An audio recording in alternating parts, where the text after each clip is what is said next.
people live right here, like all the time, like they're just constantly looking at their phones, and they're they're in this self-absorbed world. And I'm not judging people, but it's not hard when you look around, and it just is, it's just right here, right?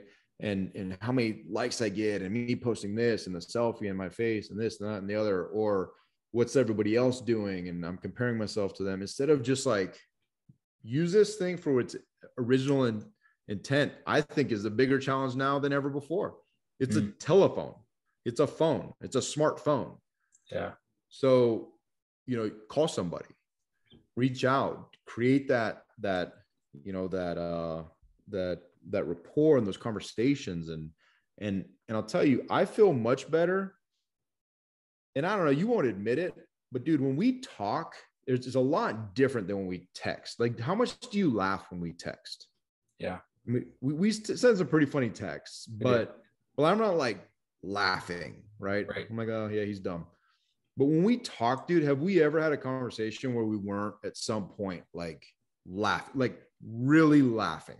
Yeah. Have we ever had a conversation that maybe a short one, we're mad at each other about something, but even that, like, we laugh, right?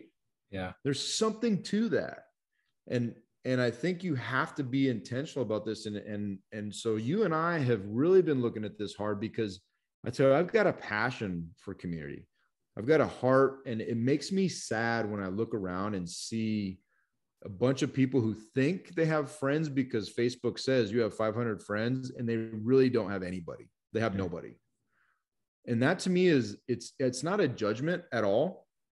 It's not my life, but it makes me sad for what those people are missing. And some of them are young, who have grown up with these devices, and they may not have even fully felt what it means to be a part of a community. That their normal idea of a community is getting online. And I find that to be very sad. Yeah. Yeah. You mentioned using the phone for what it's worth, and actually picking it up and calling people. And you're way better about it than I am. Like I'm much more of a quick, texter, get to the point, like let's hit it and then we'll get off and move on. But the other night, my uncle, who lives here in Colorado, he lives up in Winter Park, and on my mom's side, and just love him to death. He's an awesome uncle. And he texts me every now and then just to like catch up and say hello. And he wished me happy birthday, and he sent another one on Veterans Day to, thank me for my service. And I didn't respond. And then I thought about it. I was like, you know what? Like, I haven't talked to him in a while. I need to call him and just catch up.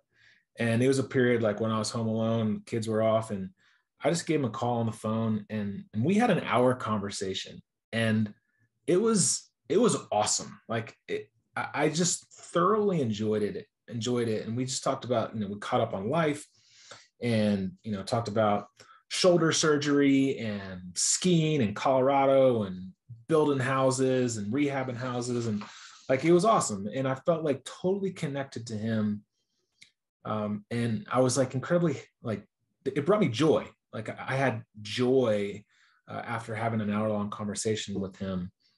And was it an hour out of my day that I could have probably been doing something else? Totally. Like, I got a checklist a mile long of things that I could be doing. But just after that conversation, I just really felt like connected, and it was good.